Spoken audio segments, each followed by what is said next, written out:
السلام عليكم ورحمة الله وبركاته.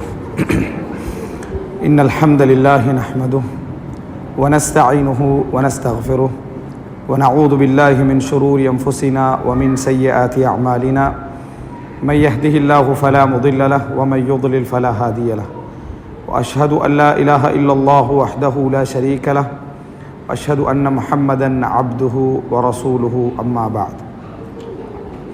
அன்புள்ள சகோதரர்களே, சகோதரிகளே, தாய்மார்களே, உள்ளத்தோடு உரையாடும் அல் குர்ஆன் என்கின்ற தலைப்பில் குர்ஆனை ஓதுவது, அதனது பொருளை உணர்ந்து கொள்வது, விளங்கிக் கொள்வது, அதிலிருந்து படிப்பினை பெறுவது, அதன் மூலம் எமது உள்ளத்திற்கும் எமது வாழ்க்கைக்கும் குணத்தை தேடி வழிகாட்டலை தேடிக்கொள்வதும், அவைகளை எமது வாழ்க்கையிலே நடைமுறைப்படுத்துவதன் மூலம் அல்லாஹ்வை அஞ்சியவர்களாகவும் அவனது சுவர்க்கத்துக்கு உரிமையானவர்களாகவும் மாறுவதும் தான் இந்த அல் குர்ஆன் சம்பந்தமான வழிகாட்டலுடைய நோக்கம்.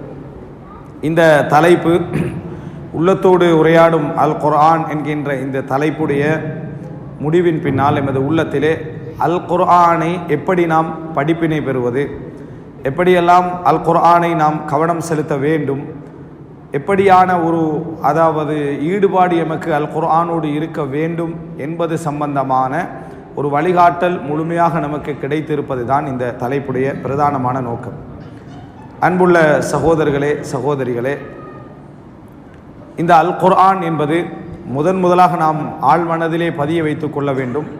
இந்த உலகத்திலே மனிதனுடைய சிந்தனை எதை முழுமையாக அங்கீகரிக்கும் என்றால், எதில் 100% உண்மை இருக்குமோ அதை தான் மனித உள்ளம் என்ன செய்யும்? ஏற்றுக்கொள்ள விரும்பும், ஏற்றுக்கொள்ள ஆசைப்படும். அந்த 100% உண்மையுள்ள ஒரு விடயத்தால் மாத்திரம்தான் உள்ளத்திலே ஒரு பலமான நம்பிக்கை ஏற்படும், உள்ளத்திலே அதை நாம் பின்பற்ற வேண்டும் என்கின்ற எண்ணம் ஏற்படும். அது எப்பொழுது ஏற்படும் அப்படி என்று சொன்னால், மனிதனுக்கு கிடைக்கக்கூடிய அந்த தகவல் 100% இது சார்ந்ததாக என்ன செய்ய வேண்டும்? நம்பிக்கை சார்ந்ததாக இருக்க வேண்டும். இந்த உலகத்திலே நாம் எடுத்து பார்ப்போம் என்று சொன்னால், அல் குர்ஆனை போன்று 100% எந்தவிதமான ஐயமும் இல்லாமல் நாம் நம்பக்கூடிய ஒரு மூலாதாரம் என்பது கிடையாது. ஹதீஸ்களை நாம் எடுக்கிற நேரத்தில் அதிலும் 100% நம்பக்கூடிய தகவல்கள் உண்டு. அவைகளைத்தான் நம்ம ஆதாரபூர்வமான ஹதீஸ் என்று சொல்கிறோம். ஆனால் அவைகளை நம்ம ஆய்வு செய்ய வேண்டியிருக்கிறது. இதில் எது அறிவிப்பாளர் வரிசை சஹீஹானது என்று தேட வேண்டியிருக்கிறது. இதில் பலம் எது, பலகீனம் எது என்று நம்ம ஒரு ஆய்வுக்குட்படுத்த வேண்டியிருக்கிறது. அந்த ஆய்வு அறிஞர்களுடைய அறிவிலே தங்கியிருக்கிறது. தங்கியிருக்கிறது. ஆனால் குர்ஆனை நாம் எடுக்கிற நேரத்தில் அல் குர்ஆனை பொறுத்த வரைக்கும் எமக்கு முன்னால் மிக சிறப்பான முறையில் இது அல்லாஹ்வுடைய வேதம், இதில் ஒரு வசனமும் கூட்டப்படவும் இல்லை, ஒரு வசனமும் குறைக்கப்படவும் இல்லை. இதிலே உள்ள ஹரக்கத்துக்கள் கூட யார் இட்டது, எவர்கள் இட்டது என்பதையெல்லாம் விளங்கி நாம் ஓதக்கூடிய ஒரு வேதம்தான் அல் குர்ஆன். எனவே அல் குர்ஆனை பொறுத்த வரைக்கும் நாம் ஒரு அகீதா சார்ந்த விஷயத்தை படிப்பதாக இருந்தாலும் சரி, கடந்த கால வரலாறு ஒன்றை தெரிந்து கொள்வதாக இருந்தாலும் சரி, ஒரு சட்டத்தை நாம் தெரிந்து கொள்வதாக இருந்தாலும் சரி, உள்ளத்திற்கு உரமூட்டக்கூடிய உபதேசங்களை நாம் தெரிந்து கொள்வதாக இருந்தாலும் சரி, 100% நம்பிக்கையோடு அணுகக்கூடிய ஒரு நூல் அது. எனவே ஒரு மனிதன் அதிகம் வாசிக்கக்கூடிய நூலாக எது இருக்க வேண்டும்? இந்த அல் குர்ஆன் தான் என்ன செய்ய வேண்டும்? இருக்க வேண்டும். உண்மையிலேயே எல்லா விதமான தகவல்களையும் தேவையான வடிவில் சொல்கின்ற ஒரு நூல் தான் இந்த அல் குர்ஆன். தேவையான வடிவிலே சொல்லக்கூடிய ஒரு நூல் தான் அல் குர்ஆன். தேவையற்ற தகவல்களை சொற்களில் கூட தவிர்க்கப்பட்டிருக்கக்கூடிய ஒரு நூல் தான் அல் குர்ஆன். இன்னும் சொல்ல போனால் உபதேசமாக அமையக்கூடிய ஒரு செய்தி. குர்ஆனிலே ஒரே விஷயம், தொழுங்கள் என்ற விஷயம், நோன்பு பிடியுங்கள் என்ற விஷயம், அஞ்சி நடவுங்கள் என்ற விஷயமெல்லாம் ஒரு முறையா வருது? ஒரு முறை அல்ல, பல 100 முறை என்ன செய்கிறது? வருகிறது. எதன் காரணமாக என்றால் அது உள்ளத்தோடு பேசக்கூடிய அமைப்பில் இருக்குது. அப்போ எங்கெங்க எந்தெந்த இடத்துல எல்லாம் அந்த வசனம் மீண்டும் தேவைப்படுமோ அங்கெங்கெல்லாம் திருப்பி என்ன செய்கிறது? ஆளப்படுகிறது. ஏற்கனவே சொல்லப்பட்டு விட்டது, அதனால் சொல்ல தேவையில்லை என்றால் அது உபதேசம் அல்ல, தகவல் புத்தகம். அதுக்கு பேர் என்ன? தகவல் புத்தகம். இத்தனையா பக்கத்தில் திருப்பி பார்த்து கொள்ளவும் என்று சொல்றது தகவல் புத்தகம். ஆனால் குர்ஆனிலே நீங்கள் பார்க்கலாம், ஒரே விதமான உயிரோட்டத்தை எல்லா வசனங்களிலும் நீங்கள் உணர்வீர்கள். ஒன்று போன்ற அமைப்பை எல்லா வசனங்களிலும் நாம் உணர்வோம். அப்படிப்பட்ட உறுதிமிக்க நம்பிக்கை 100% வைக்கக்கூடிய, சந்தேகமே இல்லாத உபதேசமாக இருக்கக்கூடிய ஒரு வேதத்தை நாம் வைத்திருக்கிறோம். அதே நேரம் இந்த அல் குர்ஆனிலே நாம் எடுத்து பார்ப்போம் அப்படி என்று சொன்னால், இது இந்த உலகத்தை படைத்த ரப்புல் ஆலமீனால் இறக்கப்பட்ட வேதம். அப்படி என்றால் ஒன்றை எங்கே வைக்க வேண்டும், எதை முதலாவது சொல்ல வேண்டும், எதை கடைசியாக சொல்ல வேண்டும், எப்படி சொன்னால் மனித உள்ளத்திற்குள்ளே அது போய் சேரும் என்ற நுட்பங்களை எல்லாம் அறிந்த ரப்புல் ஆலமீனுடைய வசனங்கள். இதையெல்லாம் நம்ம பார்க்கிற நேரத்தில் ஒரு மனிதன் இந்த உலகத்தில் கூடுதலாக வாசிக்க வேண்டிய, கூடுதலாக ஓத வேண்டிய, நமக்கு நம்பிக்கை ஏற்படுத்துவதற்காக, நமக்கு உபதேசத்திற்காக, ஒரு சட்டத்தை தெரிந்து கொள்வதற்காக, ஒரு வரலாறை தெரிந்து கொள்வதற்காக, உணர்வு பெறுவதற்காக என்றெல்லாம் அடிக்கடி நாம் போக வேண்டிய ஒரு நூலாக எது இருக்கிறது? அல் குர்ஆன் இருந்து கொண்டிருக்கிறது. இந்த அல் குர்ஆன் ஒரு காலகட்டத்திலே தமிழ் மாத்திரம் தெரியக்கூடிய, பிற மொழி மாத்திரம் தெரியக்கூடிய, அரபு தெரியாத மக்கள் இதை வாசிப்பதற்கு யாரும் மொழிபெயர்க்க மாட்டார்களா, நமக்கு இது அர்த்தங்களை யாரும் சொல்லித்தர மாட்டார்களா என்று ஏங்கியவர்கள் பல ஆயிரம் பேர் இருந்தார்கள். அந்த மொழிபெயர்க்கப்பட்ட குர்ஆனை எம்மிடத்திலே கொண்டு சேர்க்க மாட்டார்களா, அதற்கு வாங்கக்கூடிய அளவில் எம்மிடத்திலே பணம் வராதா என்று ஆசைப்பட்டவர்கள் நிறைய பேர் இருந்தார்கள்.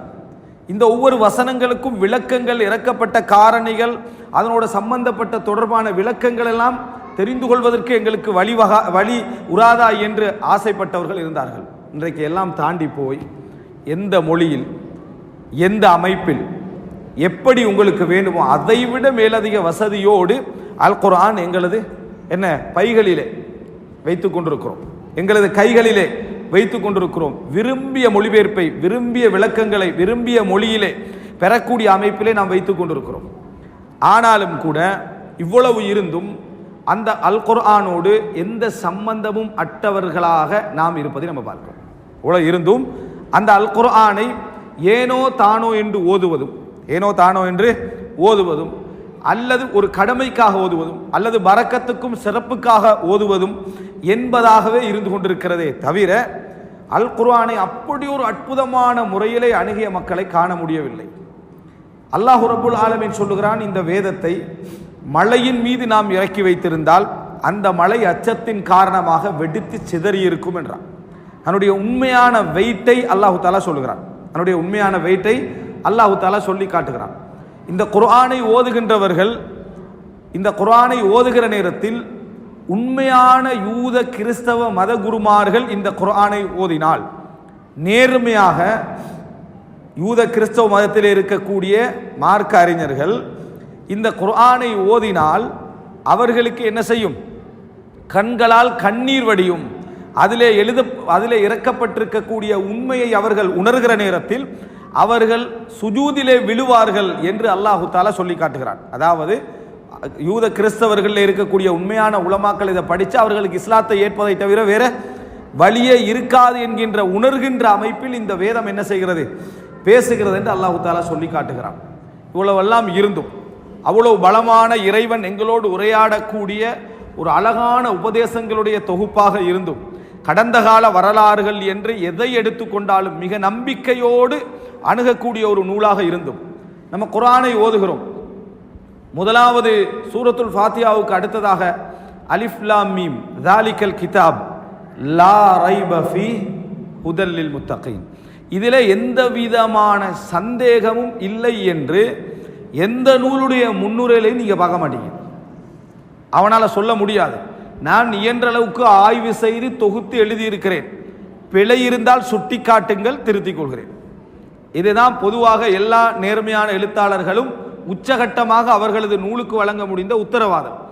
அல்லாஹ் என்ன சொல்கிறான்டா, அப்படி ஒன்றே இதில் இல்லை, லா ரைப ஃபீ, இதில் சந்தேகமே கிடையாது, ஹுதல் லில் முத்தகீன், யார் இறையச்சத்தை பெறுகிறார்களோ அவர்களுக்கு இதில் நேர்வழி உண்டு என்று அல்லாஹு தாலா சொல்லி காட்டுகிறான். அப்படிப்பட்ட ஒரு உத்தரவாதம், அப்படிப்பட்ட ஒரு உத்தரவாதத்தோடு அல்லாஹு தாலா தருகிறான். அதே நேரம் வெறுமனே மூளை வேலை செய்யாத அமைப்பிலும் அல் குர்ஆன் எங்களுக்கு தரப்படவில்லை. வெறுமனே மூளை வேலை செய்யாத அமைப்பிலும் அல் குர்ஆன் தரப்படவில்லை. அப்படின்னா என்ன, யோசிக்கவே தேவையில்லாத அளவுக்கான தகவல்களை தந்துட்டு ஆய்வே தேவையில்லை, அல்லாவே தெளிவாக சொல்லிவிட்டான் அப்படி என்றும் அல்லாஹ் தஆலா தரல.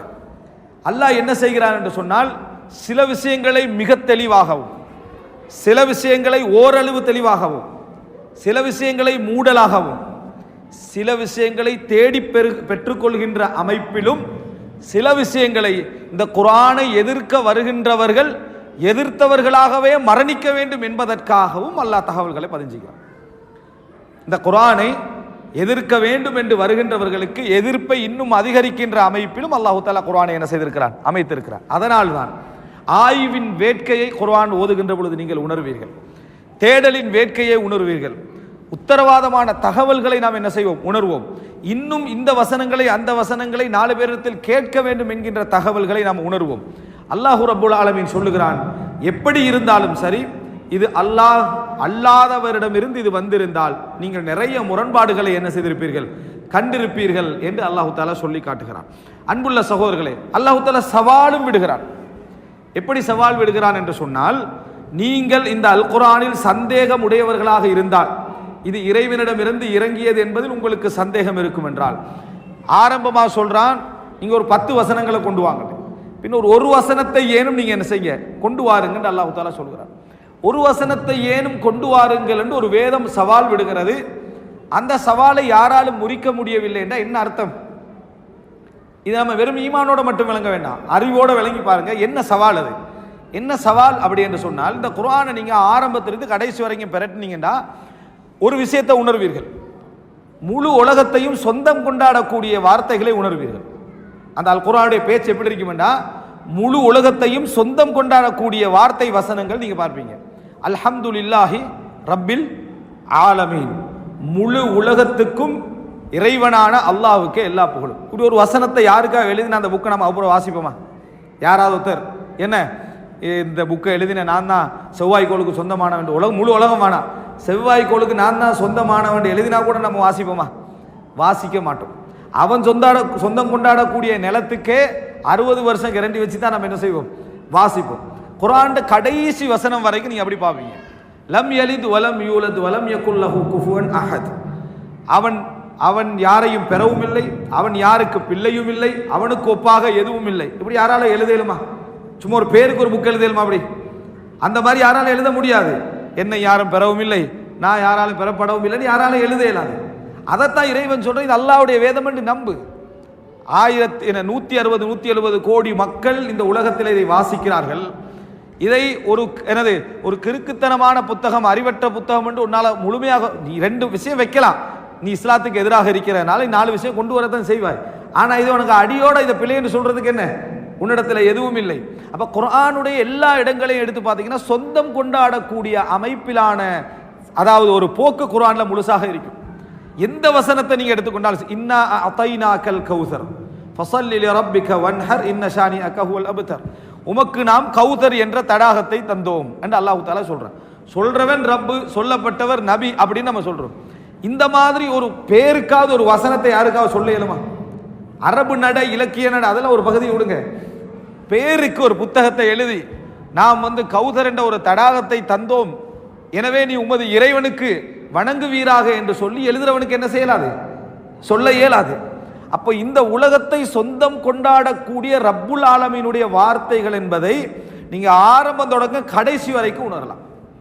ஆரம்பம் தொடக்கம் கடைசி வரைக்கும் உணரலாம். இதனால தான் அல்லாஹ் தஆலா சொல்றான், உங்களுக்கு ஒரு வசனத்தை கூட குர்ஆனை போன்ற ஒரு வசனத்தை என்ன செய்ய முடியாது, கொண்டு வர முடியாது. அப்படி ஒரு நடை இல்லை. குர்ஆன்ல எங்கேயாவது பறவைக்கு சொன்றிக்கு மீன் தண்ணியில மட்டும்தான் வாழும், சிங்கம் கரிஜிக்கும் என்ற தகவல் எல்லாம் குர்ஆன்ல இல்லை. விளங்கிட்டா? அப்படி எந்த தகவலும் குர்ஆன்ல இல்லை. தேவையற்ற எந்த தகவலும் குர்ஆனிலே இல்லை. தேவையான மனிதனுக்கு வழிகாட்டக்கூடிய சில பொழுதுகளில் யூசுப் அலைஹிஸ்ஸலாத்துல வரலாறு பேசும், மூசா அலைஹிஸ்ஸலாத்துல வரலாறு பேசும், தாயுடைய பேரேன்னு சொல்லாது. விளங்கிட்டா? தாயுடைய பேர், யூசுப் அலைஹிஸ்ஸலாம் என்ன திருமணம் முடிச்சாங்க, அவங்களுடைய பிள்ளைகள் என்ன, இந்த டீட்டெயில்ஸ் அதில் என்ன செய்யாது, வராது. மனிதனுக்கு எது படிப்பினையோ, எது தேவையோ, எத்தனையோ நபிமார்களுடைய வரலாறை சொல்லி இருக்கிறோம், நம் சொல்லாத நபிமார்களுடைய வரலாறுகளும் உண்டு என்று அல்லாஹ் தஆலா குர்ஆன்ல சொல்லி காட்டுகிறான். எனவே அதை அல்லாஹ் தஆலா ஒரு உபதேசமாக வைத்திருப்பதனால எல்லா இடங்களும் நம்ம பார்க்கிறோம்.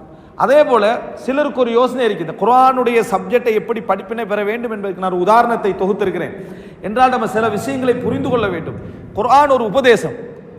நம்ம சில நேரத்தில் சிலருக்கு அந்த சிந்தனை வரும், திருக்குறளும் உபதேசம் தான், திருக்குறளும் உபதேசம் தான். அதே போல என்ன, அதாவது இன்றைக்கு சினிமாக்கள்லையும் என்ன செய்கிறது, நிறைய உபதேசங்கள் வருகிறது. தாயோட எப்படி நடக்கணும், தந்தையோட எப்படி நடக்கணும், பிள்ளையோட எப்படி நடக்கணும்லாம் எத்தனையோ உபதேசங்கள் வருகிறது. அது மாதிரி ஒரு உபதேசம் என்று அதாவது விளக்கமின்மையால அல்லது மனோ இச்சையின் காரணமாக யோசிக்கலாம். உபதேசம் என்றா என்ன தெரியுமா? உபதேசித்தவன், உபதேசிக்கப்பட்டவன் அதை அவன் பின்பற்றக்கூடிய பாதிப்பு அவனுக்கு ஏற்பட வேண்டும். ஒரு வாப்பா இருக்கிறார், மகனை வச்சுட்டு நல்லா படி என்றார், படிச்சுட்டு ரிமோட்டை எடுத்து டிவியை போட்டு ஒரு படம் பார்த்துட்டு இருக்கிறார். அதுக்கப்புறம் மகனை கூப்பிட்றாரு, குர்ஆன் ஓதுனியா அப்படின்னு கேட்குறாரு. குர்ஆனை ஓதுன்ட்டு அடுத்த நாடகத்தை பார்ப்போம்னு வாப்பா பார்த்துட்டு இருக்கிறார்.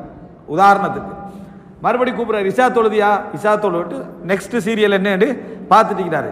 இவர் செஞ்சது உபதேசம் தான், ஆனால் ஒரு பிரயோஜனம் இல்லை, ஒரு பிரயோஜனம் இல்லை. இது மாதிரி தான் சினிமா என்றது. தாயை பற்றி ஒரு உபதேசம் செய்யும், அடுத்ததே ஆபாசமாக போட ஆடிக்கிண்டிப்பான். தாயை பற்றி ஒரு உபதேசம் 5 நிமிஷம் செஞ்சுட்டு செஞ்சவனும் சொன்னவனும் எல்லாரும் சேர்ந்து எனது அறகுறைய ஆபாசமாக ஆடிக்கின்றிருப்பான். தாயை பற்றி உபதேசம் வந்து அதில் என்ன புண்ணியம்?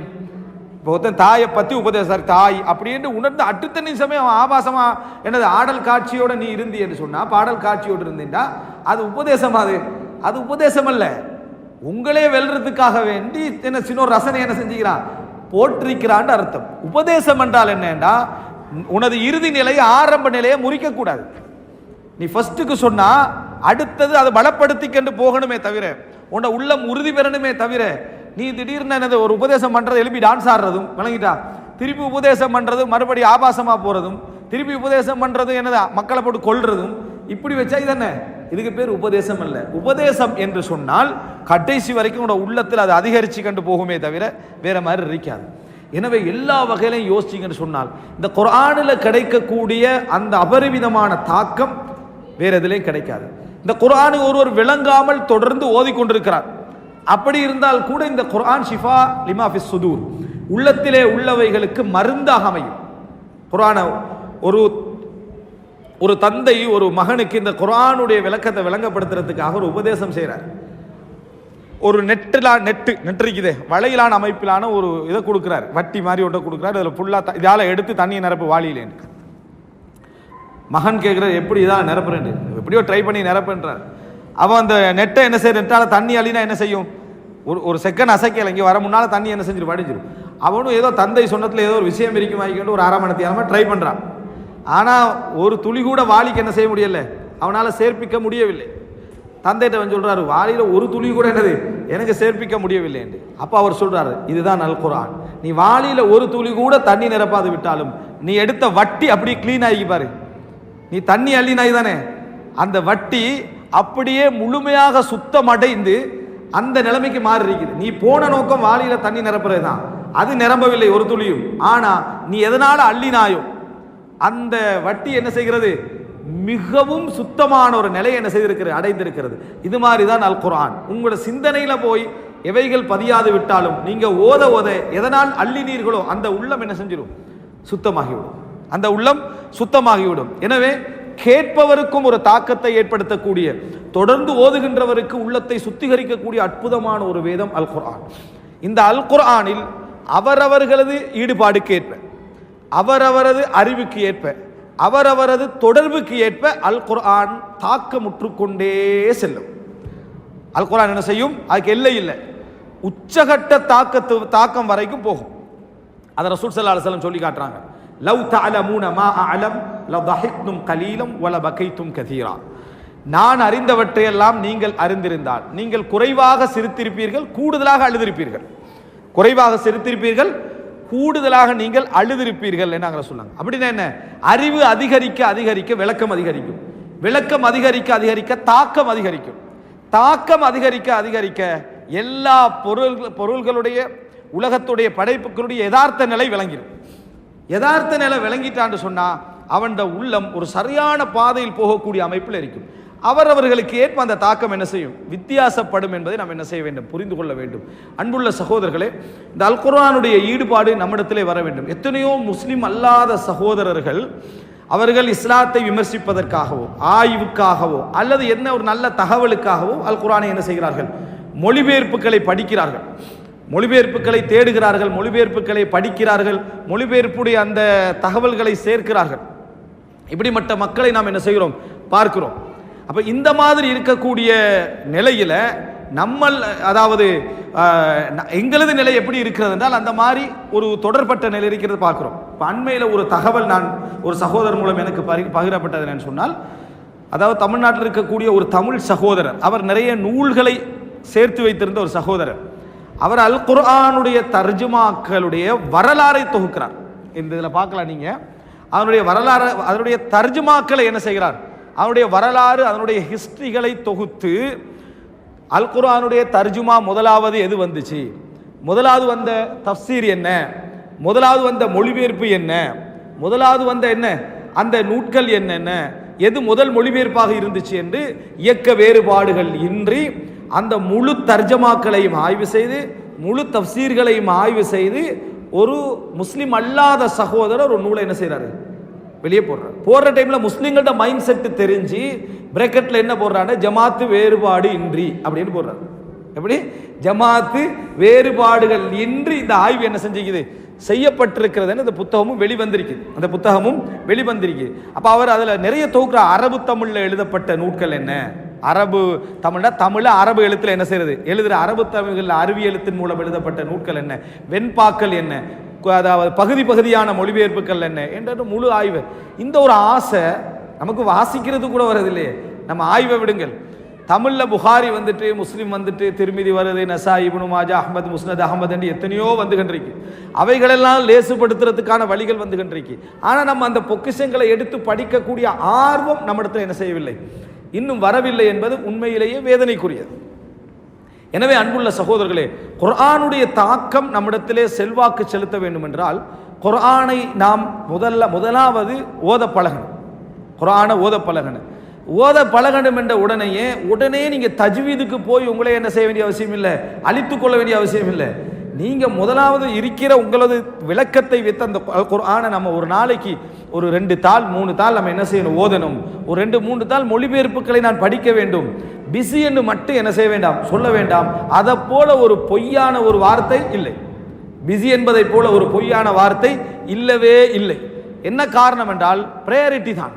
நம்ம எதுக்கு முக்கியத்துவம் கொடுக்கிறோம் என்பதை பொறுத்து தான் பிஸியா இல்லையான்னு என்ன செய்யும் முடிவெடுக்கப்படுமே தவிர, நம்மளால் அல் குர்ஆனுடைய வசனங்களை ஓதுவது, அதனது மொழிபெயர்ப்புகளை படிப்பது, இன்றைக்கு இப்னு கசீர் தமிழ்ல என்ன செஞ்சிருக்குது, வந்திருக்கிறது. அதற்கான அடிக்குறிப்புகளோடு இப்னு கசீரையும் மொழிபெயர்த்து அதுக்கு கீழே அடிக்குறிப்புகளும் போட்டு அதனுடைய சஹீஹ் லைஃப்களுடைய தகவல்களையும் போட்டு மொழிபெயர்ப்பு வந்திருக்கு. அதற்கான பல லட்சக்கணக்கான பணம் செலவழிக்கப்பட்டிருக்கிறது. அவைகளை எடுத்து படிப்பதற்கு நமக்கு என்ன ஒரு ஆர்வம் இல்லை என்றால் நம்மளை போல என்ன நஷ்டவாளிகள் கிடையாது. அதாவது உஸ்பெகிஸ்தானில் இருந்து என்று நினைக்கிறேன், தஜிகிஸ்தான், ரஷ்யாவுடைய காலனித்துவம் நடந்து கொண்டிருக்கக்கூடிய அந்த கால பகுதியில் அந்த இப்போதானே அதுக்கெல்லாம் கிழக்கு துர்கிஸ்தானை தவிர மற்ற மேற்கு துர்கிஸ்தான் இருக்கக்கூடிய மற்ற நாடுகளுக்கெல்லாம் விடுதலை கிடைச்சிது. அந்த காலப்பகுதி இல்லாமல் இந்த ரஷ்யனுடைய ஆளுமையில் இருக்கிற நேரத்தில் ஒரு சகோதரர் மக்காவுக்கு வந்திருக்கிறார். அப்போ ஒரு நேரத்தில் ஒரு சகோதரரை கூப்பிடுற, அந்த சகோதரர் சொல்றாரு, ஏ ஹாஜியை வாங்க, கௌபாவை சுற்றி எத்தனை தவாப் செய்யணும்னு கேட்கிறாரு. 7 முறை தவாப் செய்யணும். 7 முறையா? 7 முறையெல்லாம் உங்களால செய்ய முடிகிறதா அப்படின்னு அவர் கேட்கிறாரு. இல்லை 7 முறை கட்டாயம் செய்யணும். அந்த அரபு சகோதரர் பதில் சொல்றாரு, அப்படியா, எப்படியோ நம்ம செஞ்சுதானே ஆகணும் அப்படி என்று அவர் என்ன செய்யறார், அல்லாஹுல் முஸ்தஆன் அப்படி என்று சொல்லி தவாப் செய்ய ஆரம்பிக்கிறார். எதை அவர் அவ்வளோ பெருசா எடுத்துக்கிறாரு அப்படி என்றால், கஅபத்துல்லாவை தவாப் செய்யறது அல்ல, முழு மக்கா பள்ளியை என்ன செய்யறது, தவாப் செய்வதைத்தான் தவாப் என்று அவர் விளங்கி இருக்கிறார். அதனால தான் 1 முறை தவாப் செஞ்சுட்டு 7 முறை தவாப் செய்யறதா அப்படின்னு அவர் கேட்டுக்கிறார். அவர் தவாப் செய்ய முனைந்த பொழுதுதான் அந்த அரபு சகோதரரை உணர்கிறார். பட் அவருடைய கையை பிடிச்சி இங்கே இல்லை தவாப் செய்யணும்னு அழைச்சிருக்கிறாரு. இந்த கஅபத்துல்லாவை தான் என்ன செய்யணும், நீங்க தவாப் செய்யணும்னு எடுத்து காட்டின உடனே கண்ணீர் விட்டு அழுகிறார். அழுதுட்டு சொல்றாரு, என் தந்தை இதை காண வேண்டும் என்று எவ்வளோ கனவு கண்டார் இந்த கஅபத்துல்லாவை.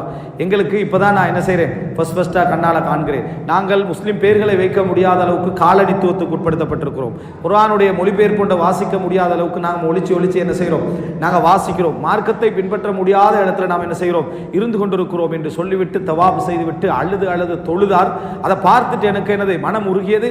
அந்த நாட்டுடைய நிலைகளை அவரிடத்தில் விசாரித்துக் கொண்டிருந்தேன். அந்த அரபு சகோதரர் சொல்றாரு, அன்புள்ள சகோதரர்களே, அந்த மனிதர் இந்த கௌபத்துல்லாவை தவாப்பு செய்து தொழுது அழுது அவர் அடைகின்ற ஆனந்தம் என்றது அவருடைய சிரமத்துக்கு மத்தியில் அவர் கிடைக்கின்ற மிகப்பெரிய அருளாக பார்க்கிறார். ஆனால் நமக்கு எல்லாம் பென்டிரைவில் வரக்கூடிய அளவுக்கு வந்தும் எந்த விதமான நெருக்கடிகளும் இல்லாமலும் எல்லா வகையில உரிமைகள் பேசுவதற்கான சந்தர்ப்பங்கள் இருந்தும் இந்த அருளை நாம் அருளாகவே என்ன செய்ததில்லை, நினைத்ததில்லை. இதை நான் ஒரு நியாமத்தாக நாம் என்ன செய்ததில்லை, நினைத்ததில்லை. அல்லாஹ்வுடைய வேத வசனங்கள் எங்களுக்கு கிடைச்சிருக்குது. குர்ஆன் நம்ம அன்றைக்கு படித்த ஹதீஸில் உம்மு ஐமன் ரலியல்லாஹு எதுக்கு அழுகிறாங்க? அல்லாஹ்வுடைய வஹி என்ன செய்து விட்டது, எங்களை விட்டும் துண்டிக்கப்பட்டு விட்டது. அல்லாஹ்வுடைய வஹி எங்களை விட்டும் துண்டிக்கப்பட்டு விட்டதுன்னு அவர் என்ன செய்கிறாரு, அழுகிறார். எனவே அன்புள்ள சகோதரர்களே, எங்களிடத்தில் மிக முக்கியமாக நாம் தெரிந்து கொள்ள வேண்டிய ஒரு விஷயம், இந்த மாதிரியான பொடுபோக்கு தன்மை வரக்கூடாது. கடைசியாக அன்புள்ள சகோதரர்களே, ஒரு குறிப்பிட்ட நேரம் நம்ம அல் குர்ஆனை கம்பேர் பண்ணி படிக்கிற நேரத்தில் நமக்கு கிடைக்கக்கூடிய அறிவு ஞானம் எப்படி இருக்கும், எப்படிப்பட்ட பலமான சக்தியும் இந்த உள்ளத்துக்கு கிடைக்கும். அற்புதமான ஒரு விளக்கம், எப்படி ஒரு சூடான காலநிலையில் குளிரூட்டியோடு ஒரு வாகனத்தில் ஒருத்தர் போறாரோ, அவருக்கு வெளியில் உள்ள கிளைமேட்டை விட டிஃபரெண்டான ஒரு கிளைமேட்டை அந்த சூட்டுக்கு மத்தியில் அவர் உணர்றாரோ, அதே மாதிரி ஒரு உணர்வை இந்த சோதனை மிக்க வாழ்க்கையில் அல் குர்ஆனை படிப்பவருக்கு கிடைக்கும். அவருக்கு அப்படிப்பட்ட அற்புதமான விளக்கம் ஒன்று கிடைக்கும். காரணம், இந்த உலகத்தை எப்படி பார்க்க வேண்டும் என்பதை விட்டு நாம் ஏமாற்றப்பட்டிருக்கிறோம் இந்த உலகத்துடைய மோகத்தின் காரணமாக. அன்புள்ள சகோதரர்களை, இப்போ நான் உதாரணத்திற்காக உங்களுக்கு ஒரு சில செய்திகளை ஒரு தலைப்பில் குர்ஆன் நம்ம அதாவது மொழிபெயர்ப்பு செஞ்சு படிக்க ஆரம்பித்தோம் என்று சொன்னால் சில விஷயங்கள் எங்களோட சிந்தனையில் சிக்கிக்கொள்ளும். இதை குர்ஆன் எப்படி ஆகிறது அப்படின்னு சொல்லி நம்ம பார்க்க ஆரம்பித்தோம் என்று சொன்னால் அற்புதமான வழிகள் கிடைக்கும். குர்ஆன்ல நீங்கள் பார்க்கலாம், ஆரம்பம் தொடக்கம் கடைசி வரைக்கும் அல்லாஹு தாலா ஏமாற்றம் என்கின்ற ஒரு சொல். நான் இதை உங்களுக்கு ஒரு உதாரணமாக வைக்கிறேன். குர்ஆனை எப்படி நாம் படிப்பினை பெறுவது, நாம் ஓதுகிற நேரத்தில் எப்படிப்பட்ட தாக்கம் அது செலுத்தும் என்பதை உணர்ந்து கொள்வதற்காக. அல் குரூர் என்ற சொல் குர்ஆன்ல நீங்க பார்க்கலாம். குர்ஆனில கர்ர, அல் கரூர், அல் குரூர், இந்த மாதிரியான சொற்கள் குர்ஆன்ல நிறைய ஆளப்பட்டிருக்கிறது. அது என்ன என்று சொன்னால் ஏமாற்றம், நம்பி ஏமாறுதல், நம்பி ஏமாறுதல் அப்படி என்று சொல்லக்கூடிய சொல்லு குர்ஆன்ல நிறைய கையாளப்பட்டிருக்கு. அல்லாஹ் தஆலா இந்த நம்பி ஏமாறுதல் அப்படி என்ற சொல்ல எதுக்கு குர்ஆன்ல யூஸ் பண்றா நீங்க பார்த்தீங்கன்னு சொன்னால், முழு குர்ஆனிலே நீங்க தேடி பார்த்தீங்கன்னு சொன்னா, நம்பி ஏமாறுதல் என்பதை அல்லாஹ் தஆலா இந்த உலகத்தை அதனுடைய ஆசாபாசங்களை நம்பி ஏமாந்தவர்களுக்கு தான் அல்லாஹ் தஆலா சொல்றான்.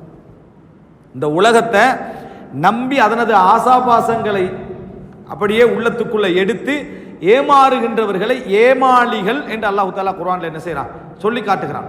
அப்படியான ஒரு பதத்தை அல்லாஹு தாலா குர்ஆனிலே ஆளுகின்றான். உதாரணமாக அல்லாஹ் ரப்புல் ஆலமீன் சொல்லுகிறான் சூரா ஹிஜ்ர்ல 3வது வசனம். எப்படி என்றால், தர்ஹும் அவர்களை விட்டு விடுங்கள், யகுலு வயதமத்தஉ வயுல்ஹிஹிமுல் அமல் ஃபஸௌஃப யஅலமூன் அவர்களை உண்ணுவதற்கும் இந்த உலகத்தில் இன்பமாக வாழுவதற்கும் அவர்களை விட்டு விடுங்கள். வயுல்ஹிஹிமுல் அமல் எதிர்பார்ப்பும் ஆசையும் அவர்களை திசை திருப்ப அவர்களை விட்டு விடுங்கள். எதிர்பார்ப்புகளும் ஆசைகளும் அவர்களை திசை திருப்பி விடவும் உண்ணுவதற்கும் இந்த உலகத்தை அனுபவிப்பதற்கும் அவர்களை விட்டு விடுங்கள். சீக்கிரமே அவர்கள் அறிந்து கொள்வார்கள், சீக்கிரமே அவர்கள் அறிந்து கொள்வார்கள் என்றார்.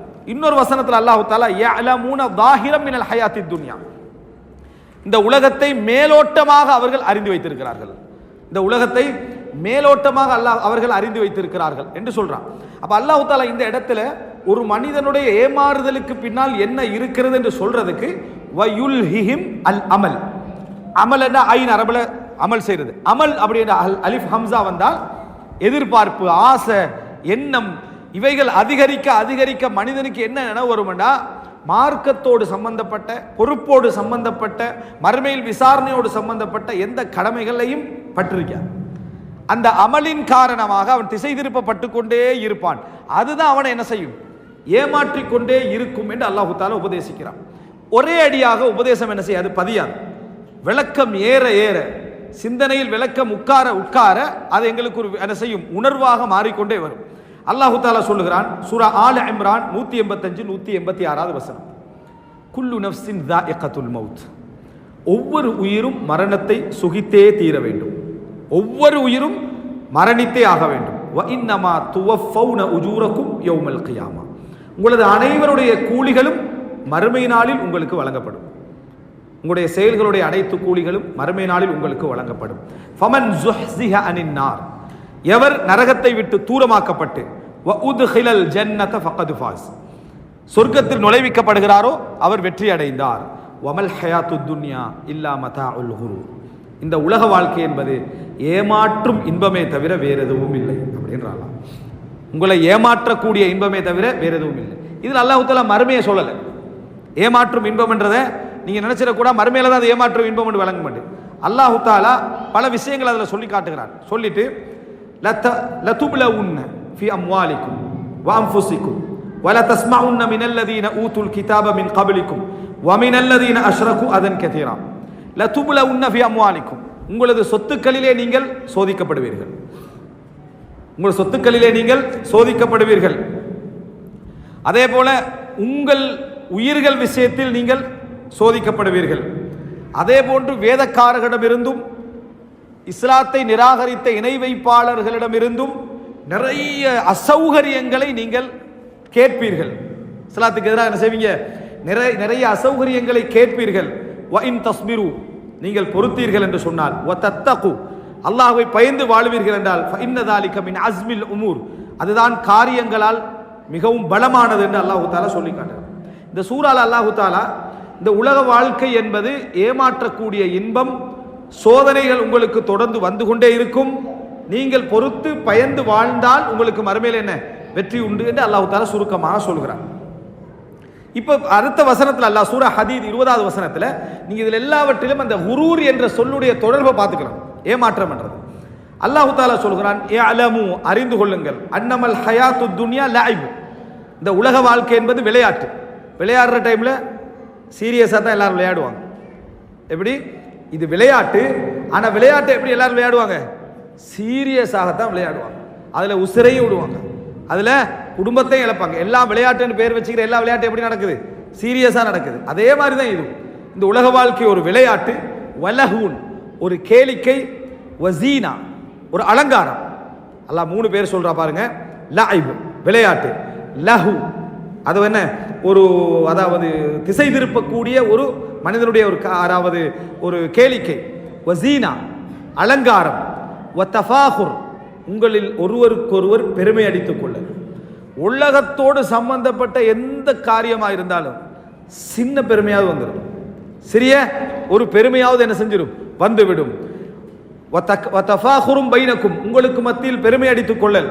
வத்தகாசுரும் ஃபில் அம்வாலி வல் அவுலாத் சொத்துக்களிலும் குழந்தைகளிலும் போட்டி போட்டுக் கொள்ளல். சொத்துக்களிலும் இப்ப சிலர் யோசிக்கலாம், நம்ம 2 புள்ள போதுமன்றமே போட்டி போடலையே, 5 உள்ளவனை பார்த்து நம்ம 6 பேரோன்னு நினைக்கலையே. அப்படி இல்லை. குழந்தைகள் எப்பயும் சின்ன வயசுல யாரும் போட்டி போடுறதில்லை.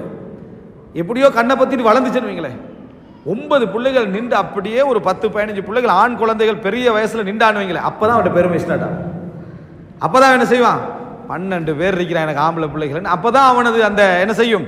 தக்காசுர், அதிகமாக குழந்தை பெற்ற பெருமை அந்த இடத்துல தான் என்ன செய்யும்? ஏற்படும். தக்காசுரும் ஃபில் அம்வாலி வல் அவுலாத் என்று சொல்லிட்டு மொத்தமே உலகத்தை அல்லாஹ் தஆலா சொல்றான். லஐப் விளையாட்டு, வலஹு கேளிக்கை, வசீனா அலங்காரம், வத்தஃபாகுர் போட்டி, அதாவது பெருமை பாராட்டிக் கொள்ளல், தக்காசுர் அதிகரித்துக் கொள்ளல்.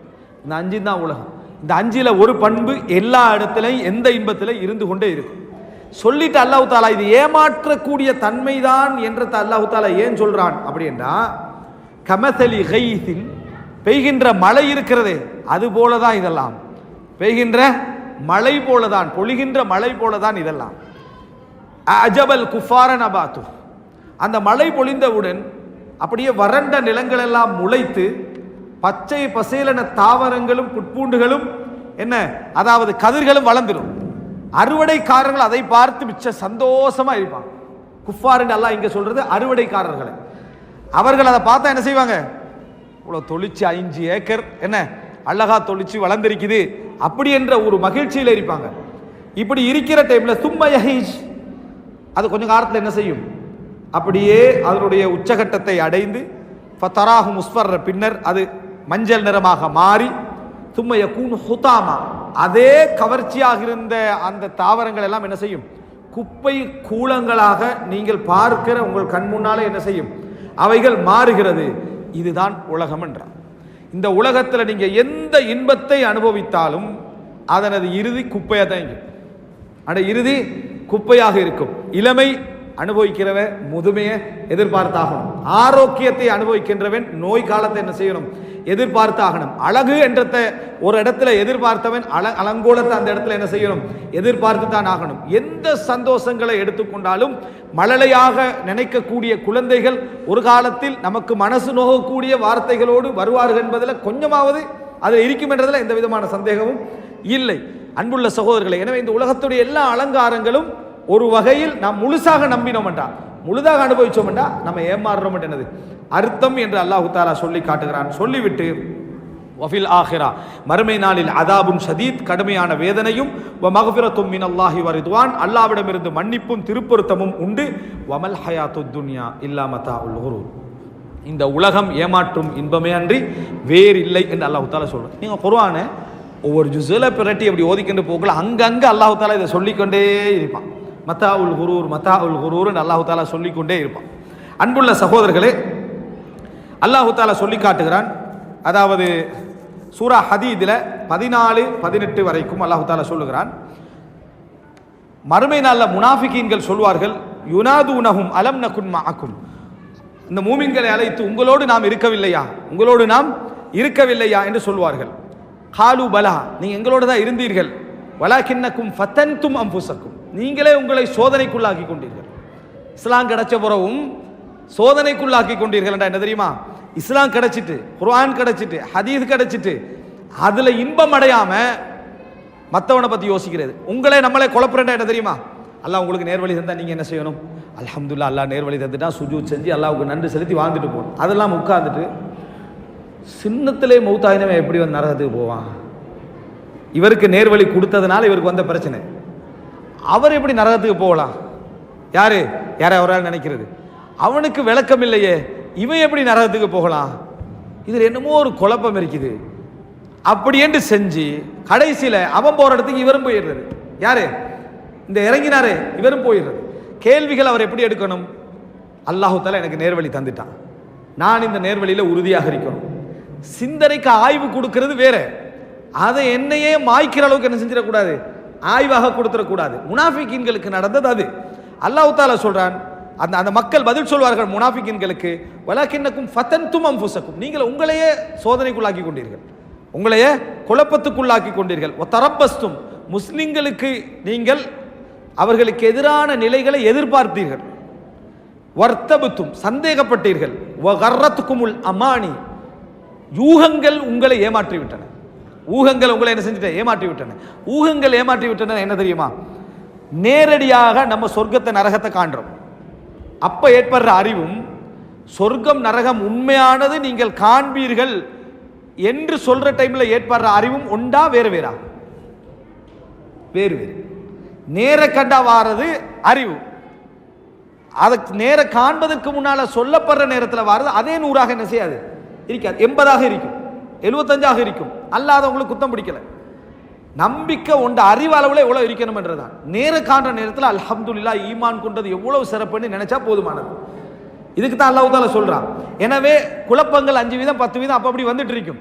ஆதாரங்களை அறிவையும் பார்த்து உறுதியா நம்ம என்ன செய்யணும், நிக்கணும். ஆனா யூகங்களின் பின்னால் நீங்க என்ன செஞ்சிட்டீங்க, போயிட்டீங்க. யூகங்கள் உங்களை என்ன செய்து விட்டன, ஏமாற்றி விட்டன. ஹத்தா ஜா அம்ருல்லாஹ், மறுமை நாள் வருகின்ற வரைக்கும், அல்லாஹ்வுடைய கட்டளை வருகின்ற வரைக்கும். வகர்ரக்கும் பில்லாஹில் கரூர், ஏற்கனவே அல்லாஹ் குரூர் என்ன, இதுல வகர்ரக்கும் பில்லாஹில் கரூர், அல்லாஹ்வை விட்டும் ஷைத்தான் உங்களை ஏமாற்றி விட்டான். கரூர் என்றது யாருக்கு தெரியுமா? ஏமாற்றுக்காரன் என்ற அர்த்தம். கரூர் என்றா ஏமாற்றுக்காரன் யாரு? ஷைத்தான். ஷைத்தான் உங்களை ஏமாற்றி விட்டான், அந்த சிந்தனைகளை இதையும் கொடுத்து ஏமாற்றி விட்டான் என்று அல்லாஹு தஆலா என்ன செய்கிறான், சொல்லி காட்டுகிறான். அன்புள்ள சகோதரர்களே, அதுபோல அல்லாஹு தஆலா எப்படியெல்லாம் ஏமாறக்கூடாது அப்படின்றதுக்கு இன்னொரு பகுதி சொல்றான். இது ஒரு, நான் இப்ப சொன்னதெல்லாம் குரூர் சம்பந்தமாக இந்த உலகத்தை ஒப்பிட்டு அல்லாஹு தஆலா சொன்னது. இன்னொரு வகையில பாருங்க, இந்த ஏமாற்றம், இந்த உலகத்தை ஏமாற்றம் என்பதோடு குர்ஆன் எப்படி கையாளுது அப்படின்னு. இதுக்கெல்லாம் பெரிய ஆய்வு, தஃப்சீர், இப்னு கஸீர், தபரி எல்லாம் வச்சுட்டு படிக்கிறது ஒண்ணுமே இல்லை. இதுல நம்ம படிக்கிற நேரத்திலே நமக்கு என்ன செய்யும், ஏமாற்றத்தை அல்லாஹ் எப்படி இந்த உலக வாழ்க்கைக்கும் ஏமாற்றுகிறவர்களுக்கும் உபயோகப்படுத்துறான்னு புரிஞ்சு கொள்வீங்க. அல்லாஹ் சூரா ஆல இம்ரான் 196 197 வசனத்தில் நீங்க பார்க்கலாம். அல்லாஹ் தஆலா சொல்லுகிறான் பாருங்க, லா யகுர்ரன்னக் தகல்லுபுல்லதீன கஃபரு ஃபில் பிலாத். இறை நிராகரிப்பாளர்கள் முஸ்லிம் அல்லாதவர்கள் பல நாடுகளில் சுற்றி வருவது உங்களை ஏமாற்றி விடக்கூடாது என்றார். இப்படி நாடு நாடாக அவர்கள் சுற்றுவதும் அவர்கள் படாடோபமாக வாழுகின்ற வாழ்க்கை உங்களை ஏமாற்றி விடக்கூடாது என்றார். அந்த கேள்வி வருமே, அவங்களாம் எப்படி இருக்கிறாங்க என்று அந்த மாதிரியான ஒரு அந்த உலகத்தை வச்சு மதிப்பிடுற தன்மை வரும்.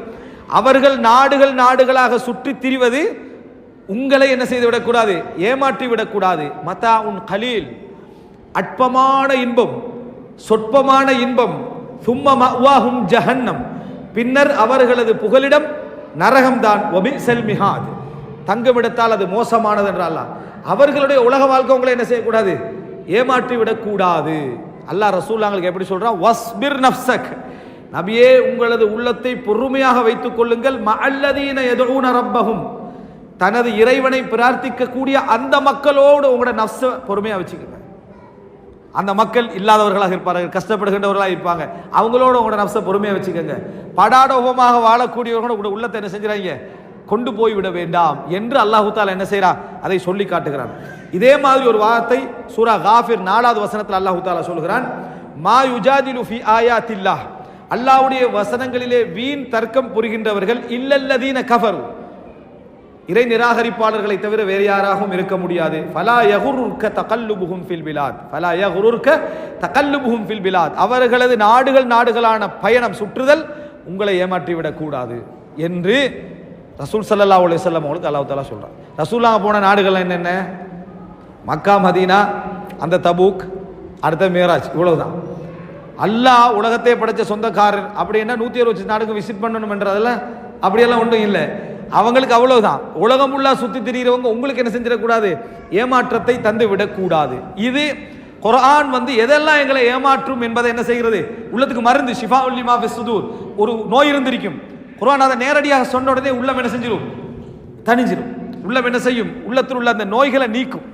அடுத்தது பாருங்க, 3வது பகுதியை இந்த குரூர் என்ற பயன்படுத்தத்தில் அல்லாஹ் தஆலா சொல்லுகிறான், ஷைத்தான் எல்லா வாக்குகளும், ஷைத்தானுடைய எல்லா வாக்கையும் அல்லாஹ் குரூர் என்றான், ஏமாற்றம் என்றான். 2வது தஸ்மியத்துஹு, ஷைத்தான கரூர் என்றான், ஏமாற்ற கூடியவன் அல்லாஹ் தஆலா சொல்லி காட்டுகிறான். சூரா நிசால 120வது வசனம், யஇதுஹும் வ யுமன்னீஹிம், அவர்களுக்கு அவன் வாக்களிக்கிறான், ஆசையூட்டுகிறான். வமா யஇதுஹுமு ஷைத்தானு இல்லா குரூரா, ஷைத்தான் அவர்களுக்கு ஏமாற்றத்தை தவிர வேறு எதனையும் வாக்களிக்கவில்லை. ஷைத்தான் தான் வாக்களிக்கிறான்னு அர்த்தம் என்ன, நமக்கு ஒரு தவறான ஒரு பொருளீட்டல் நமக்கு முன்னால வருது, நம்ம செய்யக்கூடாதுன்னு நினைக்கிறோம். செய்யக்கூடாதுன்னு நினைச்சோன்னே செய்ய என்று தூண்டுதல் மட்டும் வராது. நீங்க பாருங்க, செய்ய என்ற ஒரு தூண்டுதல் மட்டும் வராது, செஞ்சா என்னதெல்லாம் கிடைக்கும் சேர்ந்து தான் வரும். எந்த பாவத்துக்கும் உனக்கு செஞ்சா நீ மிஸ் பண்ணினா அதுக்கு பின்னால எப்படி எப்படி தெரியுமாண்டு வரும். இதை செஞ்சா உனக்கு என்னென்ன லாபம் பாரு, உனக்கு குடும்பத்தை பாரு, உன மனைவி பாரு, நல்லவர்களை பாரு, அவன் பாரு, அவன் இவ்வளவு மார்க்கம் பேசுற, அவன் என்ன செய்யறான்னு பாரு, இவனை பாரு, அவனை பாருன்னு ஒரு அந்த மாதிரியான ஒரு தூண்டுதல் தான் என்ன செய்யும், வரும். இதெல்லாம் யாரு, ஷைத்தானுடைய வாக்குகள். ஷைத்தானுடைய வாக்குகள், ஷைத்தான் ஏமாற்றத்தை தவிர வேறு எதனையும் வாக்களிக்கவில்லை. அல்லாஹ் தஆலா சொல்கிறான் சூரா இஸ்ரா 64-65ல, வஐதுஹும் வமா யஐதுஹுமு ஷைத்தானு இல்லா குரூர், நீ வாக்களி ஷைத்தானே, நீ வாக்களி, நீ அளிக்கக்கூடிய வாக்குகள் எல்லாம் ஏமாற்றமான வாக்குகள் தான். எனது அடியார்கள் மீது உனக்கு எந்த அதிகாரமும் இல்லை, எனது அடியார்கள் மீது உனக்கு எந்த அதிகாரமும் இல்லை. ஃப்ளைட் இருக்குது, ஃப்ளைட்டில் யாரும் நம்மளை வலுக்கட்டமாக கொண்டு போய் என்ன செய்யறது இல்லை, ஏற்றுறது இல்லை. நம்மளா விசாவை போட்டு நம்மளா டிக்கெட்டை எடுத்து ஃப்ளைட் ஸ்டார்ட் ஆகிறதுக்கு முன்னால் அங்கே போய் நம்ம ஏறி பெல்ட் எல்லாம் போட்டு ஸ்டார்ட் பண்ணும் வரைக்கும் தான் நமக்கு நம் மீது உள்ள அதிகாரம். ஃப்ளைட்டை எடுத்துட்டான்டா சாவும் வாழ்வும் என்னது, அவன் முடிவெடுக்கிற மாதிரி. அல்லாட நாட்டத்துக்கு பின்னால் அவன் முடிவெடுக்கிறது. நம்மளை எல்லாரையும் அழிக்கணும்னு நினைச்சாலும் அவனோட காலில் கையில் தான் உள்ளணுமே தவிர அவனை ஒன்றும் செய்யலாது. நீ எடுத்துட்டா பார்த்துருவேன், நாங்கள் இவ்வளோ பேர் இருக்கிறோன்னு என்ன செய்யலாது, சொல்லலாது. ஒத்தனாக இருந்தாலும் சரி, உலகமே அதில் ஏறி இருந்தாலும் சரி, அவன் தான் என்ன செய்யணும், முடிவு பண்ணணும் என்று. இதுதான் ஷைத்தானுக்கு எங்களுக்கு உள்ள தொடர்பு. நம்மளா விசாவை போட்டு அவனுக்கு, நம்மளா பாஸ்போர்ட்டை எடுத்து நாங்களா போய்த்து உட்கார்ந்த பின்னால தான் அவன் அதிகாரம் எங்களுக்கு ஏற்படுகிறது.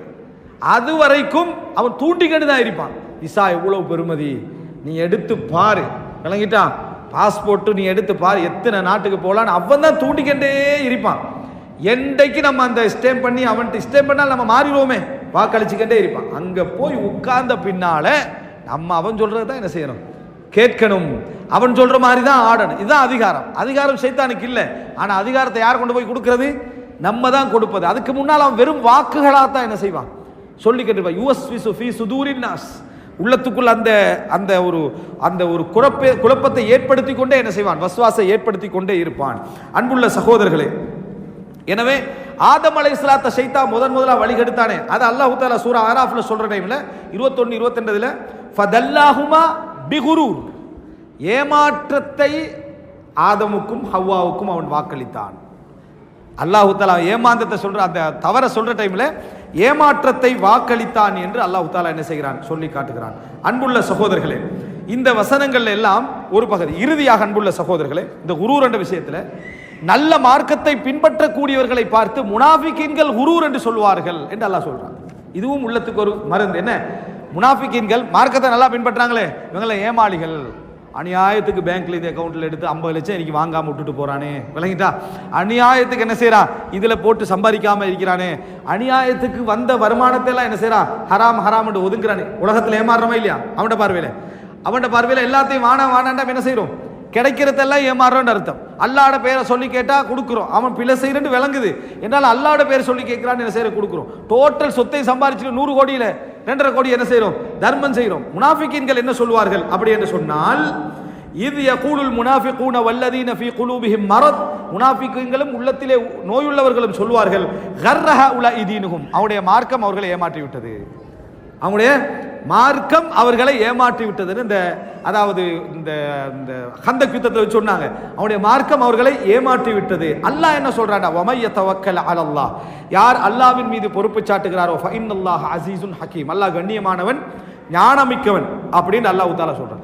ஆனால் முனாஃபிகீன்கள் என்ன சொன்னார்கள் என்றால், மா வஅதனல்லாஹு வ ரசூலுஹு இல்லா குரூரா, அல்லாஹ்வும் அவருடைய தூதர் எங்களுக்கு ஏமாற்றத்தை தான் என்ன செஞ்சிட்டாங்க, வாக்களித்து விட்டார்கள் அப்படின்னு. பார்த்துக்கங்க, அவர்கள் எமது மார்க்கத்துடைய வாழ்க்கையை ஏமாறுற வாழ்க்கைன்னு சொல்வார்கள். அல்லாஹ் என்ன சொல்றானா, இல்ல அவர்கள் இந்த உலகத்தில் மூழ்கி வாழ்கிறார்கள் வாழ்க்கை, அதுதான் ஏமாற்றமான வாழ்க்கை என்று அல்லாஹ் ரப்பல் ஆலமீன் சொல்லி காட்டுகிறான். இறுதியாக அன்புள்ள சகோதரர்களே, அல்லாஹ் கேட்கிறான் சூரா இன்ஃபிதார் 6:8ல, யா அய்யுஹல் இன்சான், மனிதனே, மா கர்ரக பிரப்பிக்கல் கரீம், சங்கை மிக்க உமது இறைவனை விட்டு உன்னை திசை திருப்பி ஏமாற்றியது எது என்று அல்லாஹ் தஆலா கேட்கிறான். சங்கை மிக்க கண்ணியமிக்க உமது இறைவனை விட்டும் உன்னை திசை திருப்பி ஏமாற்றியது எது? அல்லதி ஹலகக், அவன் உன்னை படைத்தான், ஃபஸவ்வாக், உன்னை அழகுற அமைத்தான், ஃபஅதலக், உன்னை நேர்படுத்தினான், ஃபி ஐய சூரத்தின் மா ஷாஅ ரக்கபக், அவன் விரும்பிய அமைப்பிலே உன்னை படைத்தான். அப்படிப்பட்ட ரப்பை விட்டும் உன்னை திசை திருப்பி ஏமாற்றியது எது என்று அல்லாஹ் தஆலா கேட்கிறான். அன்புள்ள சகோதரர்களே, இதெல்லாம் நான் சொன்னதுக்கான காரணம், நான் இப்போ சொன்னது ஏமாற்றம் சம்பந்தமாக ஒரு சில வசனங்கள், இப்படி ஒரு 30-40 வசனங்கள் நீங்க பார்க்கலாம். நீங்க குர்ஆனை தொடர்ந்து ஓதக்கூடியவர்களாக இருந்தால் ஒரே சூரத்தில் 5-6 முறை இந்த சொல்லி என்ன செய்யும், உங்களோட உள்ளத்தை தாண்டி போகும். அப்படி போற நேரத்தில் ஒரு தடவை நீங்க உணராது விட்டாலும், 2வது தடவை உணராது விட்டாலும், 3வது 4வது தடவைகளில் இந்த சொல்லை நீங்க உணர்வீங்க, இந்த சொல்லை நீங்கள் உணர்வீர்கள். உணர்கிற நேரத்தில் உங்களுக்கு ஏற்படுகின்ற விளக்கம், உங்களுக்கு ஏற்படுகின்ற ஆழமான பதிவு, உங்களுக்கு ஏற்படுகின்ற பதில்கள் என்றால் நம்ம ஒவ்வொரு கேள்விக்கும் அதில் என்ன செய்யும், பதில் கிடைக்கும். இவைகளெல்லாம் உங்களோட ஆன்மீக பயணத்தை மிகவும் உறுதியாக்கும், உங்களோட ஆன்மீக பயணத்தை ஒரு தெளிவாக்கும். எப்பொழுதுமே ஒரே நேரத்தில் விளக்கம் கிடைக்கிறது இல்லை. முதலாவது கேட்க செய்யணும், முதலாவது கேட்கணும். வலவ் அலிமல்லாஹு ஃபீஹிம் ஹைரன் லஅஸ்மஅஹும், அல்லாஹ் அவர்களிலே ஹைரை அறிந்திருந்தால் கேட்க செய்திருப்பான்றான். கேட்கணும், தொடர்ந்து கேட்டுக்கிட்டே இருக்கணும். 2வது கேட்ட சொல்லி நமக்கு என்ன செய்யணும், நமக்கு விளங்கணும். அந்த சொல்லி என்ன செய்யணும், விளங்கணும். விளங்குறதுக்கு ஒரு டைம் எடுக்கும். விளங்கியது நமக்கு உணர்வாக மாறணும். அது உணர்வு பெறத்துக்கு ஒரு சூழல் வரும், வாழ்க்கையில் ஒரு கஷ்டம் வரும், ஒரு சோதனை வரும், ஒரு சந்தர்ப்பம் வரும். விளங்கியதை உணர்வோம். உணர்வு பெற்றதை நடைமுறைப்படுத்துறதுக்கு ஒரு இடம் வரும். நடைமுறைப்படுத்துறதுல நம்ம உறுதியா இருக்கணும். 5 நிலைகளை தாண்டி மனிதன் என்ன செய்வான், போய்கொண்டே இருப்பான். அதனால நம்ம எத்தனையோ செய்திகளை எப்பயோ கேட்டிருப்போம், அதை விளங்குறதுக்கு ஒரு சூழல் வரும். அந்த நேரத்தில் தான் இதைத்தானே நம்ம ஒரு நாள் கேட்டுக்கொண்டிருந்தோம் என்று சஹாபாக்கள் சொல்றாங்களே, அந்த வசனம் எங்களுக்கு முதலாக இறங்கப்பட்ட மாதிரி இருந்துச்சு ரசூலுல்லாஹ் மௌத்துக்கு பின்னால் ஓதப்பட்ட வசனம். ஏன்னா சில சந்தர்ப்பங்கள் எங்களுக்கு விளக்கத்தை கொண்டு வந்து தரும். விளக்கத்தை கொண்டு வந்து தர வேண்டும் என்றால் குர்ஆனோடு தொடர்பு இருந்து கொண்டே இருக்க வேண்டும், ஓதிக்கொண்டே இருக்கணும், அர்த்தங்களை படித்துக்கொண்டே இருக்க வேண்டும். அப்படி படிக்க படிக்க வாழ்க்கையில் ஏற்படுகின்ற எல்லா சோதனைகளுக்கும் உங்களுக்கு ஆறுதல் கிடைச்சிக்கிட்டே இருக்கும். உங்களுக்கு ஒரு ஆறுதல் கிடைத்து கொண்டே இருக்கும். ஒரு சின்ன சம்பவத்தை சொல்லி முடிக்கிறேன். ஒரு சகோதரர் இசையில கலாபூசணம் என்று சொல்வார்களே, அந்த இசையுடைய PhD முடிக்கிற கூடிய ஒரு இடத்துக்கு அவர் வந்திருக்கிறார். அவர் என்ன செய்யறாருன்னா, மிருகங்களுடைய அந்த ஓசைகள் எல்லாவற்றையும் என்ன அப்படியே இசைக்குள்ள அமையுமா, இந்த அந்த சரிகம பதனிசைன்னு சொல்லுவாங்களே, அந்த மாதிரியான அந்த பகுதிக்குள்ள இதெல்லாம் அமைத்துக் கொள்ள முடியுமா அப்படி என்று இசைகள் ஒவ்வொரு மிருகங்களுடைய குரல்களை ரிசர்ச் பண்ணிட்டு இருக்கிற ஒரு ஆய்வாளர். அவர் செய்கிறத ஒரு ஒரு தேநீர் கடை ஹோட்டல் கடைக்காரர் பார்த்துக்கிட்டே இருக்கிறார். வந்து அவர் ஒரு கழுதைக்கு பின்னால தெரிஞ்சிட்டு இருக்கிறாரு. வந்து உட்கார்றாரு. உட்கார்ந்தோடனே கேட்குறாரு, என்ன நீங்கள் செஞ்சுட்டு இருந்தீங்க? அப்போ அவர் விளங்கப்படுத்துறாரு, என்ற ஒரு ரிசர்ச் இது, இந்த இதனுடைய ஓசை அமைப்பை எதுக்குள்ள இது வரும் அப்படின்றதுக்காக நான் அதுக்கு பின்னால் என்ன செய்கிறேன், போய் பதிவு செஞ்சு கொண்டிருக்கிறேன்றார். அவர் ஒரு அசால்ட்டாக யோசிக்காம, ஒரு நாள் அது கட்டுக்குள்ளே வராது அப்படின்றார். அந்த கழுதையுடைய குரல் வந்து நீங்கள் அமைக்கிற கட்டுக்குள்ளே அது வராது அப்படின்றார். எப்படி அதை சொல்கிறீங்க அப்படின்னு அவர் கேட்குறார். ஒரு தகவலுக்காக இல்லை, குர்ஆனில் சொல்லப்பட்டிருக்கு, இன்ன அன்கரல் அஸ்வாத்தில் சௌத்துல் ஹமீர், முரண்பட்டு போகின்ற அருவருக்கின்ற அமைப்பில் இருக்கக்கூடிய குரல்களில் ஓசைகளில் ஒன்றுதான் கழுதையுடைய ஓசை என்று குர்ஆனில் வந்திருக்குது. அதனால் அது ஒன்று செய்யாது, உங்களுக்கு ஒத்து வராதுன்றார். அவர் ஆய்விட முடிவுக்கு வந்துட்டார், இது சரி வராதுன்று அவர் வந்து முடிவுக்கு வந்துட்டார். ஆனால் அவருக்கு அதை தாங்கி நிற்கக்கூடிய அமைப்பிலான உறுதியான எந்த தகவலும் என்ன இல்லை என்பதனால் அவர் போய் கட்டுக்கிறார். இதை கேட்ட உடனேயே அந்த வேதத்தை நாம் படிக்கணும் என்று அவர் எடுக்கிறாரு, படிக்கிறாரு, ஓதுறாரு, இஸ்லாத்துக்கு வரார். அவர் இஸ்லாத்துக்குள்ள நுழைகிறார். அன்புள்ள சகோதரர்களை, யாருக்கு எங்க இஸ்லாம் என்ன செய்யும் டச்சாகவும் நம்ம சொல்ல முடியாது. அல்லாஹ் அந்த இடத்துல அக்ரஹுல் அஸ்வாத், வெறுக்கத்தக்க குரல் என்று சொல்லல, அன்கருல் அஸ்வாத் என்றார். முன்கரடா முரம்பட்டு போறது, முன்கரடா முரம்பட்டு போறது, வளமைக்கு மாற்றமாக என்ன செய்யறது அமைகிறது. அப்படி சாதாரணமாக அல்லாஹ் தஆலா எல்லாருக்கும் விளங்கக்கூடிய அமைப்பில் அந்த வசனத்தை வச்சுக்கிறான். ஆனால் அறிவோடு யோசிக்கிறவனுக்கு அவனுக்கு இன்னொரு மேற்படியான ஒரு விளக்கம் என்ன செய்யும், விளங்கக்கூடிய இடத்துல அல்லாஹ் தஆலா வைத்திருக்கிறான் என்றால், குர்ஆன் உங்களுக்கு எந்த இடத்துல எந்த வசனம் எப்பொழுது உபயோகமாகும், உங்கள் மூலம் யாரை எப்படி நேர்வழி பெற போறார் என்றதெல்லாம் நமக்கு என்ன செய்ய தெரியாது. எனவே அன்புள்ள சகோதரர்களே, நம்ம அந்த பண்பாட்டை வளர்க்க வேண்டும் என்றால் இந்த அற்புதமான அல் குர்ஆனோடு தொடர்போடு இருக்க வேண்டும். இதை தொடர்போடு இருக்க வேண்டும். தொடர்போடு சிந்தித்தா விஞ்ஞானத்தை கொண்டு போய் சம்பந்தப்படுத்தி சிந்திச்சிருக்கிறது இல்லை, அது ஒரு பகுதி, அது ஒரு பகுதி. 90% அதோடு சம்பந்தப்படாது. நம்ம ஓதுவது, நம்ம படிப்பினை பெறுவது, அன்றாட வாழ்க்கையோடு சம்பந்தப்பட்ட உபதேசங்களை பெற்றுக்கொள்வது, உள்ளத்தில் ஏற்படக்கூடிய கஷ்டங்கள் நோய்களுக்கு மருந்தாக என்ன செய்வது அமைவது, அல்லாவே உங்களோடு பேசுகின்றது போன்ற ஆறுதலாக அமைவதெல்லாம் அல் குர்ஆனில் என்ன செய்யும் இருக்கும். அப்துல்லா இப்னு மஸ்ஊத் ரலியல்லாஹு அன்ஹு ஒரு பெண்மணி வருகிறார். வந்து சொல்றாங்க, நீங்க வந்து என்னது புருவம் வலிக்க கூடாது, பச்சை குத்த கூடாது, இப்படி எல்லாம் சொல்றீங்களாமே அப்படின்னு சொல்றாங்க. ஆம் நான் சொல்லுகிறேன் அப்படின்றாங்க. ஆதாரம் என்ன, குர்ஆன்ல இருக்கிறது அப்படின்றாங்க. அவர் சொன்னா, குர்ஆனுடைய அட்டை பகுதி 2க்குள்ளே ஃபுல்லா நான் வாசி முடிச்சிட்டேன், அப்படி ஒன்று இல்லை என்றான். ஒரு பெண்மணி சொல்றான், 2 அட்டை பகுதிக்குள்ள உள்ள எல்லாவற்றையும் வாசிச்சுட்டேன், அப்படி எதுவுமே என்ன இல்லை என்று சொல்கிறான். ஒரு பெண்மணி எவ்வளவு படிச்சுக்கிறான், எவ்வளவு ஓதிக்கிறாங்க, எவ்வளவு விளங்கிக்கிறாங்க நினைச்சு பாருங்க. அல்லாஹ் ரப்புல் ஆலமீன் நாங்களும் இந்த அல் குர்ஆனோடு சிறப்பான ஒரு தொடர்பு வைத்து விளங்கி உணர்வு பெற்று படிப்பினை பெறுகின்ற, தினந்தோறும் தொடர்போடு இருக்கின்ற ஒரு சமுதாயமாக மாறுவதற்கு அல்லாஹ் தௌஃபீக் செய்வானாக. ரப்பி ஸித்னி இல்மா என்ற துஆவை அதிகமாக கேட்கக்கூடிய மக்களாக அல்லாஹ் எம்மை ஆக்குவானாக. ஹாதா மா இன்தி வல் இல்மு இன்தல்லாஹ் வ அகூலு கௌலி ஹாதா வ அஸ்தக்ஃபிருல்லாஹ் லி வ லக்கும். வஸ்ஸலாமு அலைக்கும் வ ரஹ்மத்துல்லாஹி வ பரகாத்துஹு.